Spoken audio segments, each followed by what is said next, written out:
West Island. It's not too heavily down the southwest. It's still within the majority of the mainland. A little bit of Northwest Island as a 218 do drop in Paradise Resort on their own, baby. On their own, indeed. A few teams, they're going to be actually dropping pretty split. Like that will be the case of Team 5, but they did also go a little bit more over to the eastern coastline, so they can afford to do that. I'm not going to be too annoying against that. But we did already see this first phase circle, right? Crossover section, I mentioned like multiple times, is like my favorite location to go for because it opens you so many doors for the mid to late game stage, right? So I want to see number one, they're split, but they couldn't really take that area under control early on, and that would be the best way for them to play early, I got to say. It's a little bit unusual to see more than one team land in Painan. Or sorry, only one team land in Painan, considering it is such a great spot to hold on to. And it's a great spot to kind of rotate away from. So Kunina Power have all the loot of Painan and all the freedom to rotate away.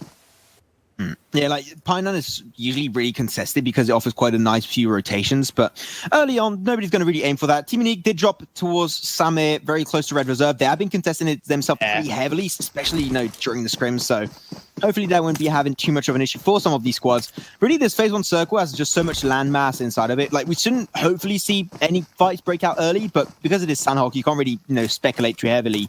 Things are very, very unusual on this map. Oh boy. Now, as we see Red Reserve. Yeah, okay, they're kind of close to Team Unique, but nothing crazy. I want to see a good end to the day from them. I want to see a good result. They've got the bear costume. I want to see them fight like bears and get a good result in this last game. Yeah, I definitely do hope so. I mean, their position, down south, they've got a lot of room to work with. Hopefully, they'll just be a little bit more proactive in, seeking for extra positions and valuable positions later on down the line. Well, NGG, where are they on the map, actually? They're towards docks, that's a location you don't really see too much in, the spectator client, right? You don't see containers too heavily on this map, but it is there. It does exist. So I might drop that on my next SANHOK game. Exists? It's Narnia of SANHOK. It's like, wow. Just like Santa and the Tooth Fairy and the Easter Bunny. Wow. Yeah, it's true. But now I just didn't know what to say there.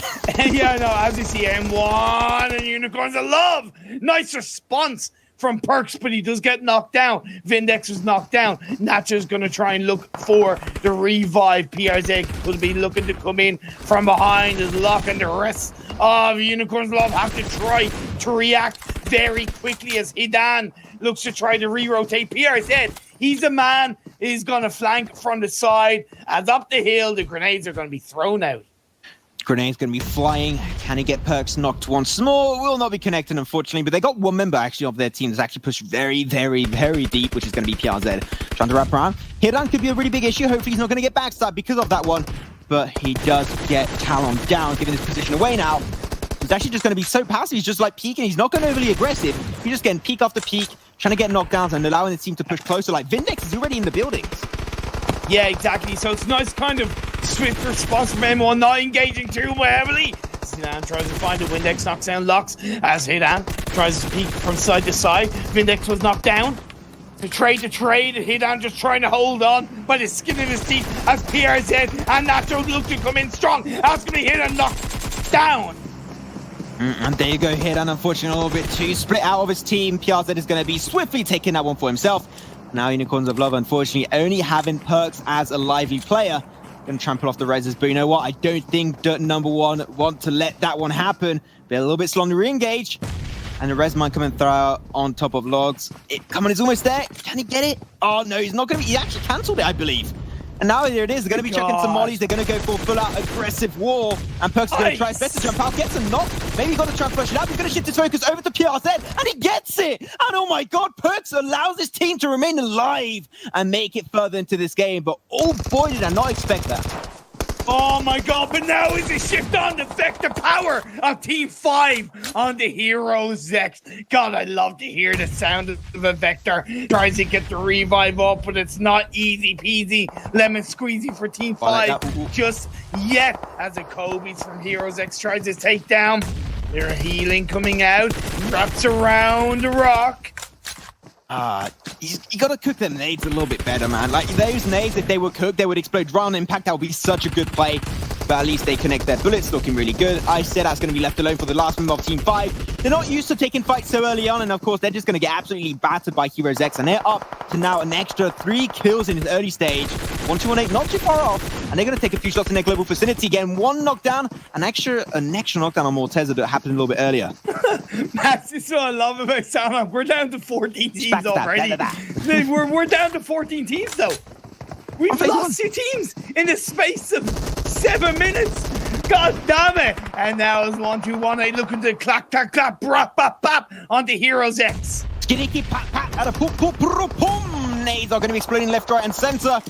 And Heroes X, they are definitely just going to try and crawl their way back. Selim is left alone, and he has just no HP to show up for it. And there it is, WSK joining the party, and they're going to try and get the nice knockdown. Selim is right there. Come on, Rip, you got that weapon. You can get him down. Plus, there is WSK, so in between the remaining player of Heroes X. Salem trying to just hold on in amongst the smokes. WSK and 1-2-1-8 are more focused on each other at this time of the engagement. We are less than 8 minutes in when we're down to 51 players already, Max. This is what I love about SANHOK. This is what I love about the last game of the day. As HSMC knocks down Rouge. Are we going to be going down to 13 players just in the first phase within 3 teams instantaneously in the first few minutes of this game? Might be the case. Heroes X are definitely the next one in line for getting taken out. And you know that Selim was no more smokes there. He's going to get peeked out and he's going to be absolutely destroyed by HMSC. There you go. This is going to affect the overall standings. To get a little bit more serious, Heroes X were lying in first place, Max. So they're automatic. Yeah, they are going to not be in first place. And the team who've taken them out, Team 1-2-1-8, Max, they're second, only 2 points behind. That means automatically 1-2-1-8 are going to be kind of ahead of Heroes X. So that's really important. Yeah, kills are going to be important for 1-2-1-8 if they just want to confirm that. But like, it does mean that they're going to be looking pretty strong. Now, teams are slowly going to try and find extra positions to aim for. And you know what? I talked about the crossover section, right? FUTBolists took that position. They are, like, at the start, no, they were doing really good rotation and everything. But, like, here, they're, like, pre-firing extra positions and, like, aiming more for the late game stage. I'm loving the play style that they're pulling off today.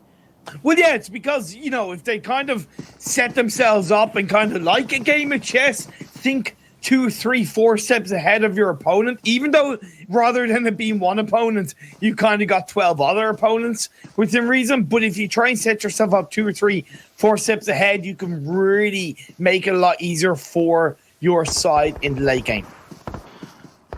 Of course, now Goskiller going to see Dream Eaters. The Dream Eaters, they got the high ground. You've got to keep that in mind. So this fight will not be really worthwhile for them to go as you check out a little bit of a replay.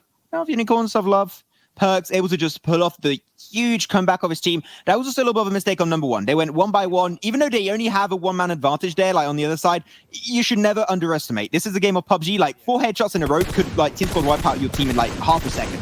Yeah, like there's no reason for them to go either side of Perks, to be honest. They should have just engaged both beside each other, and there was a much higher chance that they would have won that squad fight. But then again, to be honest, that's kind of the definition of the weakness we've seen from number 1. Their discoordination, their discommunication was always showing in the scrims, but now as you see phase 2, it shifts to the west. And by gosh, good golly, Miss Molly, where is this circle going to go? Or where is this end circle going to be, Max? Because it's in every echelon of this map right now. I mean, we have no idea, right? This is why FUTBolists' position is just so good, because it opens up so many doors. 3 doors to be completely exact. So now they just got to wait and see where the circle is going to be taking them, and they just got to easily rotate across those bridges. But one team just rotating late once more. Red Reserve, they're still in the south. They're still towards Samir. Lucky enough, there's not too many teams on the southern coast, like area of the circle, but yeah. Come on, like, I'm so sorry, but like, they haven't even been learning from their mistakes throughout these games. Like, and now they're just going to be overstaying their welcome down there. Luckily enough for them, Team Unique is going a little bit high up north. It does liberate some area for them, but still there's no reason to like rotate so late. Like, I think it's kind of just, I think the wind has been knocked out of them after what was a fantastic game 1 result. In game 2 they got a bad result, and I just think they've lost their momentum, they've lost their confidence, and I hope coming into day 2 we know what they can do. They bounce back stronger. At the end of the day, you know, they deserve to be here. They qualify from EU. They're going up against the best other teams in the EU region. They know they've got to have belief and confidence in themselves. I just hope they show it for the rest of today's game and tomorrow.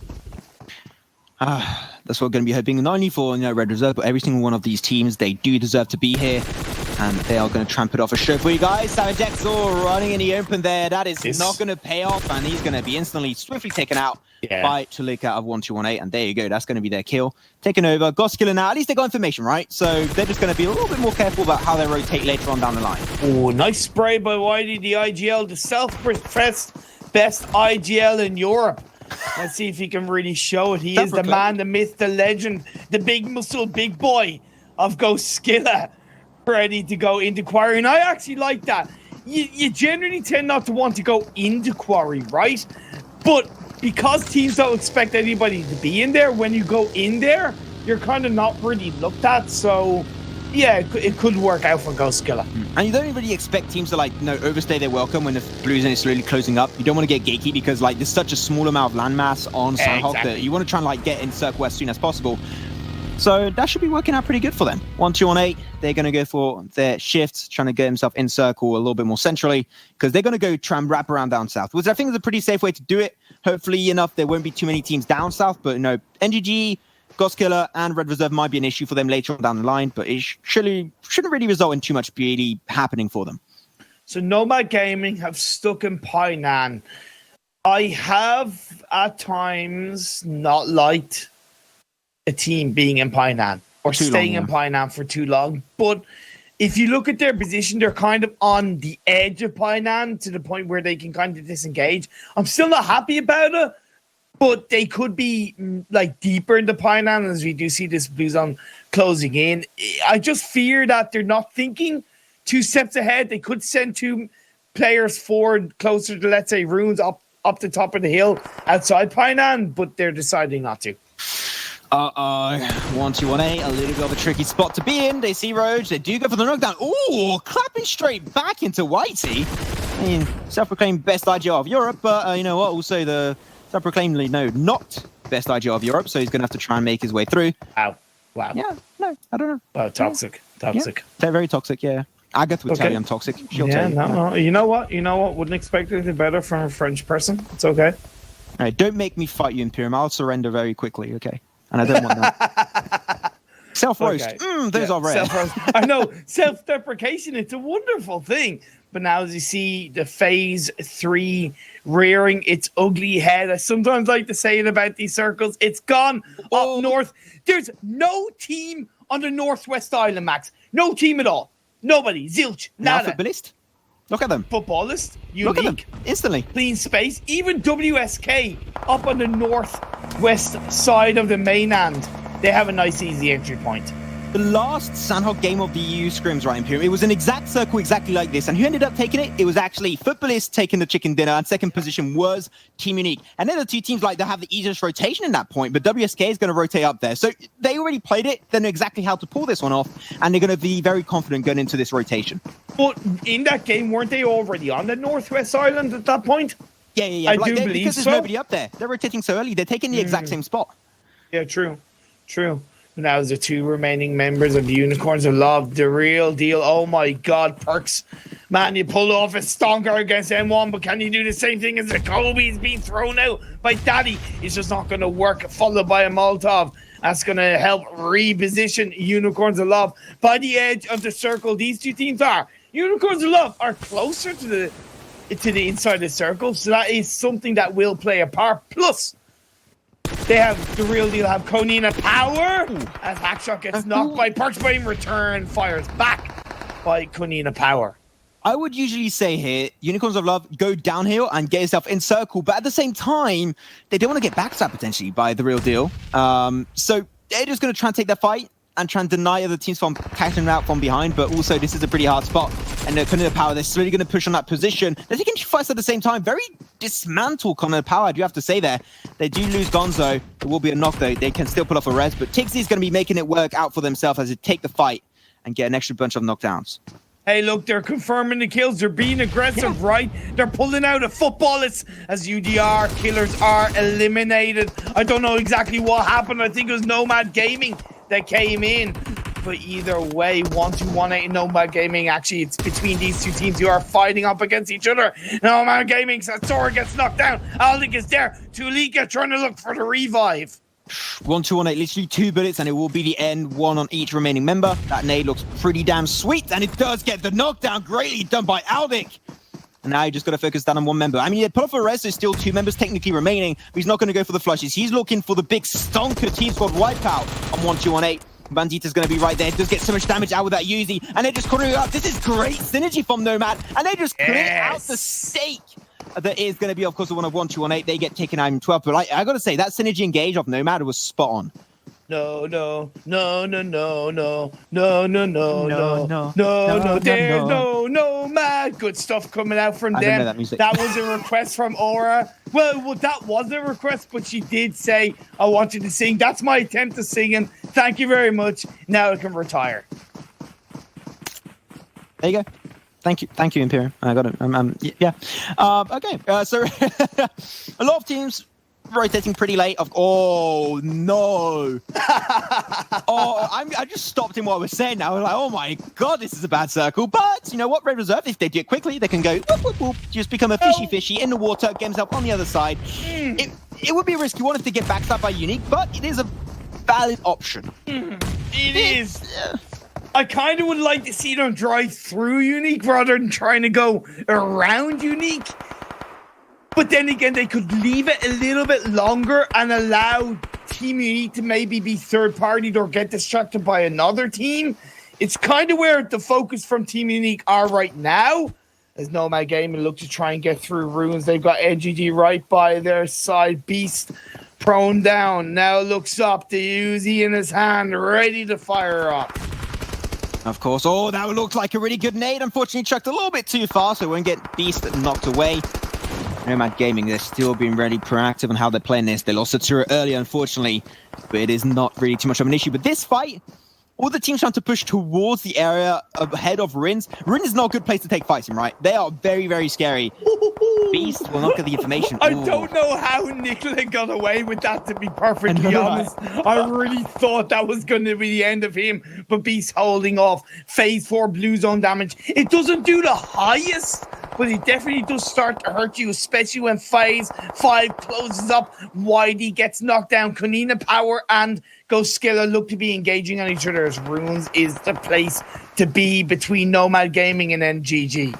You know what? I'm surprised in the north that Furbulis hasn't yet gone for the compound. They're still in circle. I think they should try and aim for it very, very quickly, but I think they also do not have the information. Their team is not there, so they're not going to take the gamble just yet, which I do also appreciate the fact that they're being so passive in their approach of this.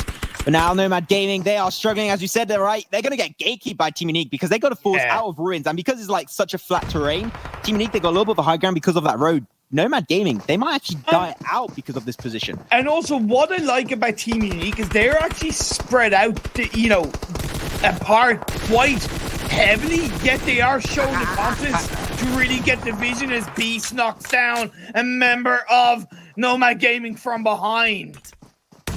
Yeah, of course, Friends, not a great place to take fights. If you can avoid it, just surround it, really. Red Reserve did do that, and luckily enough, it did work out pretty good for them. They got themselves a nice position, able to play on the edge, but unfortunately, they're not rotating now. So many teams rotating a little bit late, and they might take a little bit of blue zone. In a matter of a few seconds, Imperium, we're going to be seeing so many squads get taken out, because they're going to be so close to each other.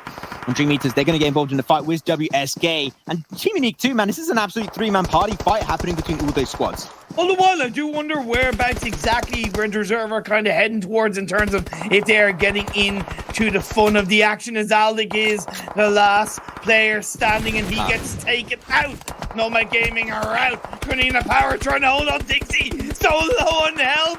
He doesn't get taken down just yet. He also takes down Unicorns of Love. But in the end, Konina go down. Konina go down. I'm pretty sure the Unicorns of Love follows suit, I think. Or they still got a member. I'm not even too sure about that one. We'll have to see. But now, of course, the real deal, Goskilla going to get a little bit more engaged. Goskilla holding the position, especially Aegon doing such a good amount of work. But he can't pull off reses in phase 5. Unfortunately, it's really hard to heal up right after. So when you're in the blue like that, you want to try and get out of the ASAP. But Aegon, playing it very passive, playing the Snake of this game. And as a one-man army, the Snake on SANHOK could work out pretty good for him. It could, but he's got to be careful because he's got a road and river right past. The only thing he can do is try and take down somebody left, right, and center. As NGG are eliminated in 9th. Now we're down to 18th. Red Reserve being put under pressure. You have looking in, trying to find by the bridge. Throws a, believe a grenade toward the direction of Red Reserve, but Victor in between the smoke goes into FPP mode, tries to find Elijah. He sees the pixel, he sees the head, tries to find it, pushes him back out in the open. He's going for it. Red Reserve, they want to take control. You got to try and do some suppressing fire. Some nades will be chucked. Red Reserve, can they make the push? Yes, they can. They get at least a few members under the bridge. That is where you want to be. And now you can just leave Team Unique on the top. They only have 2 members too, so that means it's going to be a lot harder for them to pull off. Dust is going to try and do a run for it. You know what? Losing only 1 member after that push, I got to say, that's not too bad of engagement.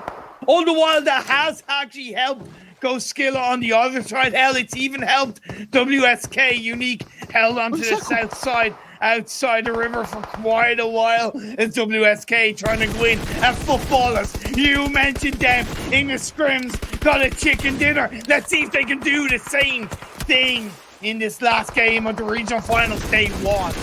And we run out of what's in for sure. WSK is getting cornered. Team Unique have an angle. Footballers have an angle. And he's going to have to run out because the circle is going over to the west. And Red Reserve, they can just literally just let the fight happen between Footballers and Team Unique and just remain in the water. There's no reason for them to take the fight, and this is only 1 team remaining, really. But they will want to get into the circle, and that's kind of on the edge of the circle as a real deal do get eliminated in 6th. We are down to 5 teams, 10 players, considering we lost 3 teams in the first 8 minutes max. Pretty incredible that we still have 4 teams left standing as we've just lost Unicorns of Love. It was only time remaining. It was going to be really hard, of course, for him. So, you know what? Still taking 5th position. That is a better performance than what we've seen them do actually so far. So let's see if they can make a better performance on day 2. That will be the end of them on this first day. Now even Memphis, they send him into the water. And I got to say, doing a 1-1 split at this stage, knowing that the circle is not going your way, is a way better performance. But it's right next to Frost. Who's going to get into land first? Memphis? Or I think it's Frost inside the water. Sprone trying to heal up and survive. But footballers, they're looking to do a little bit of fishing, my friend. The reel comes out. Let's see if they can catch him. Hook, line, and sinker. Yeah, we're going to see Football is just controlling that area so damn well. Oh, look at the work getting done by Spring. He's about to die because of the bruise zone, but at least he converts it into an extra kill. Looking damn good. But Victor trying to do some work. Actually spraying on top of Frost there, but actually trying to get some information through that. And now Footballers is still 3 members. They only lost Raum so far. They see Victor in the water right there. Red Reserve, can they pull off a nice comeback and just surprise them as they are in the water? They got 2 so far, but there you go. That's going to be 3rd position taken over by Team Unique. And Red Reserve minimum will be taking 2nd position. And that is definitely way better than what we've seen so far. Victor, maybe you want to try and deny that. Just go into the blue and die to the blue zone. Maybe just have a little bit of fish food along the way, you know, kind of have a look at the bottom of the sea, see if you can find a bit of treasure. But I tell you what, football is trying to find their treasure. That's the last member of Red Reserve. They got a little bit of damage on top of Victor there. That means they got the hit marker, they know exactly where he's located. He can't peek out, unfortunately. There's no way because he can't breathe. And he might actually be done it to that. He knows he can't do it, so really he's going to try and die to the water. And it will be the case. There you go. Red Reserve will take 2nd position. And Footballist, I called it. They got the last chicken done in a similar kind of finish on SANHOK. And they did it once more. Yeah, but they only got 4 kills. So that means the teams that didn't necessarily finish first, like Team Unique, who finished 3rd, they got 11 kills. WSK got 11 kills. Unicorns of Love got 7 kills with great help of that squad wipe at the hands of N1 in the early parts of the game. They got a high amount of result. That means that, like, we have 5 teams with double-digit points. That's not that, you know, that's not too common. Yeah, it's definitely not. I think it's because they took control so quickly there. Like WSK, Team Unique, they were holding like mainly good entry points, and they just stopped every single team from going through, so that's why they got most of the frags. But Red Reserve, again, second position was like 0 kills. That means they were playing extremely passively, which we did see. They were rotating pretty late from the south and avoiding confrontation as much as possible. Hey, but it's okay. No, like we've talked about this already, right? A few times during events, is the fact that like if you get around 10-point average per game, it is good. So they hit the average, at least on this SANHOK game specifically. Yeah, like I would say, to be honest, you kind of need an average of 15 points per game, to be honest. But you're right. You can get an average of 10 points per game with some good results to perk that up, right? That's where that's kind of the golden key to success. So then, after what was essentially 4 bad games in the last game, finished in second place, that will really help with their confidence. 110%. So right now we're going to go over real quick the highlights of this first game this first SANHOK game. Of course, no Perks pulling off the biggest Uno reverse card I've ever seen in that fight, and a little bit of just disengagement and a little bit of a lack of communication, I think, between number one. So that's why they got eliminated so early on. But this has been a very somewhat by the book kind of game of SANHOK. A lot of fights happening early, a lot of backstabbing, which you can also expect. But Colin the Power, their team that actually really surprised me. Despite going for a 2-2 split engagement on 2 teams separately, they came out actually surprisingly enough on top.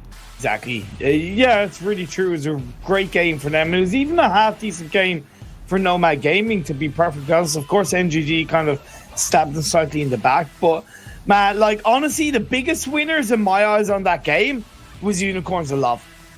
That they were the biggest winners in that game, in my eyes, considering they were down in 10th place in the overall standing. Still, sorry, they were actually lower than that. It means that with that good result, it will really perk them up in the standings, and also a much needed aggressive result from them. Especially knowing they were about to get flushed in what was it, 15th position, extremely early on. So again, from that to over fifth position overall is a really, really big comeback. Of course, we're going to be seeing when FUTBIS was trying to just control all of that northern section, and the fact that they went for the river, cross river compound, just paid off so well because they could rotate wherever they want and control the area.